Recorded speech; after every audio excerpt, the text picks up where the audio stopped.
लेकिन जेडीयू के परिमल कुमार जी, आप बताइए, बिहार में भी आप ही की सरकार है, एनडीए की, महाराष्ट्र में एफआईआर हो जाती है, यूपी में एफआईआर हो जाती है, दिल्ली में चौथी अब एफआईआर तेजस्वी के खिलाफ यहां पर दर्ज हो गई है।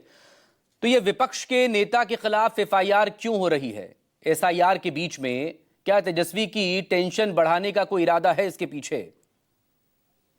देखिए मकसूद जी, बेसिकली जो महागठबंधन में शामिल जो दल है वो भ्रष्टाचारी हैं और हैबिचुअल ऑफेंडर है। जहां तक आरजेडी के प्रवक्ता ने कहा कि तेजस्वी जी को डर नहीं है, तो तेजस्वी को क्यों डर होगा? कितने ज्यादा अपराधी या इस तरह के घोटाले में वो ये है, आरोपी हैं कि वो तो ऐसे भी बेल पर है। तो जो व्यक्ति, जो अपराधी बार बार जेल में, जिसके ऊपर पेट्रोल इस तरह की तलवार लटकी रहती है, और लालू प्रसाद यादव जी तो हॉस्टिट सिटर है इस तरह के आरोप, इस तरह के घोटाले में। हैबिचुअल जो व्यक्ति होगा उसको तो भय होगा नहीं। दूसरी बात, ये लोग राजनीतिक नौटंकी कर रहे हैं। यदि ये पहले इन्होंने प्रश्न उठाया कि एसआईआर अवैध है, बस सुप्रीम कोर्ट ने कहा कि नहीं, this is permissible under constitutional provision and necessary provision. फिर इन्होंने टाइमलाइन की बात की। अब यदि सुप्रीम कोर्ट कह दिया, फिर इन्होंने आधार की बात की। नहीं, लेकिन ये राजनीतिक बयानों पर परिमल जी एक सवाल का, बिल्कुल आप कंप्लीट कीजिएगा, लेकिन ये राजनीतिक बयानों पर सोशल मीडिया पर जो मीम शेयर किए जाते हैं, क्या इस पर भी नेताओं के खिलाफ एफआईआर दर्ज हो जाएगी? ऐसे तो फिर सोशल मीडिया भरा पड़ा है, उसमें हर पार्टी के नेता हैं।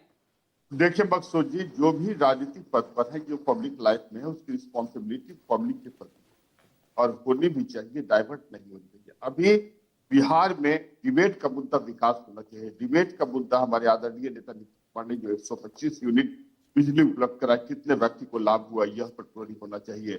राइट, 1100 जो पेंशन बढ़ाए गए, उसके क्या इम्प्लीकेशन, सोशियोइकोनॉमिक इम्प्लीकेशन है, किस तरह का उसका प्रभाव है, ये सब विकासात्मक मुद्दे गौन हो गए। एक्चुअली इनको भय है। देखिए इस पर, लेकिन इन मुद्दों को परिमल जी, बहुत अच्छा सा, बहुत अच्छी बात आपने रखी, लेकिन इन मुद्दों को जो एड्रेस करेगा वो नेता है, लेकिन ये मुद्दे जिससे प्रभावित करेंगे वो वोटर है।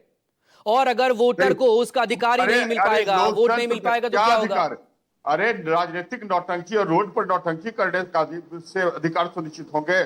सुप्रीम कोर्ट ने भी कहा कि आप अपने बीएलए को इंस्ट्रक्ट कीजिए और यू इंश्योर की जो पर्टिकुलरली जो प्रभावित हो रहे हैं एसआईआर से, उनके हितों में काम कीजिए। रोड पर, सड़क पर इस तरह के।